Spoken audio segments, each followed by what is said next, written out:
সুদীপ্তবাবু রয়েছেন, তিনি বলতে পারবেন যে এইভাবে ইচ্ছাকৃতভাবে এই ধরনের প্ল্যান পরিকল্পনা করার অর্থটা কি, যেখানে কংগ্রেস হাইকমান্ডের তরফ থেকে বারবার সব রকমভাবে হাত বাড়ানো হচ্ছে, রাহুল গান্ধী নিজে হাত বাড়াচ্ছেন, সেক্ষেত্রে এত অসহযোগিতা।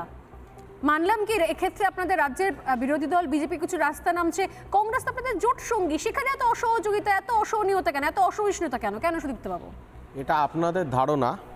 প্রথম কথা হচ্ছে, ভারতবর্ষ একটা স্বতন্ত্র দেশ, এখানে যার যার মতামত দেওয়ার ক্ষমতা সবার অধিকার আছে, কিন্তু দলের তরফ থেকে কংগ্রেসের মতামত দেবে দলের শীর্ষ নেতৃত্ব এবং কেন্দ্র কংগ্রেস কমিটি যে মতামত দিয়েছে সেটাকেই মান্যতা দেওয়া উচিত বলে আমি মনে করি।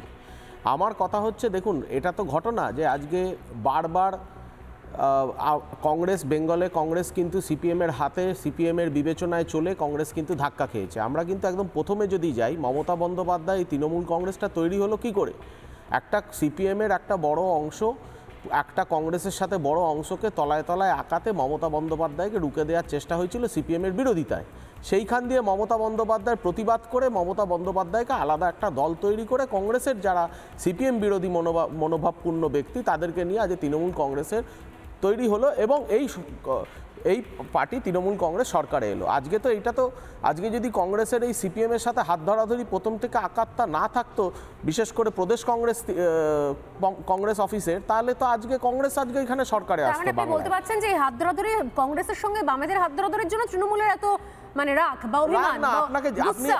আপনাকে প্রথম দিয়ে প্রথম দিয়ে যাত্রাটা, এবং আজকে অধীর বাবু আমাকে একটু বলতে দিন, আমাকে কমপ্লিট করতে দিন। আমি কিন্তু বললাম না, কংগ্রেসের অধীর বাবু বা কিছু নেতারা কেউ বিজেপির হাত ধরে আছে, কেউ সিপিএম এর হাত ধরে আছে, ধরে আবার কংগ্রেসকে এবং সর্বস্তরে জোটটাকে অসফল করার চেষ্টা করছে।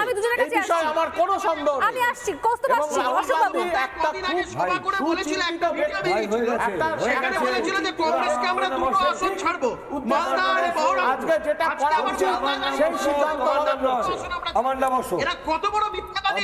দরকার পড়লে ভিডিওটা চালাও যেখানে মমতা ব্যানার্জি বলছে যে ওইখানে বহরমপুর আর মালদা ছাড়বো, তারপর মালদায় দাঁড়িয়ে আজকে বলে এসেছে দুটো সিট আমরা কংগ্রেসকে ছাড়তাম, মালদায় আমরাই জিতিয়ে দিতাম। মমতা বন্দ্যোপাধ্যায়ের দয়া নিয়ে যদি কংগ্রেসকে জিততে হয়, প্রত্যেক কটা কংগ্রেস কর্মী স্বেচ্ছায় মৃত্যুবরণ করে নেওয়া বেশি সম্মান। স্বর্ণালী, আমি কৌস্তব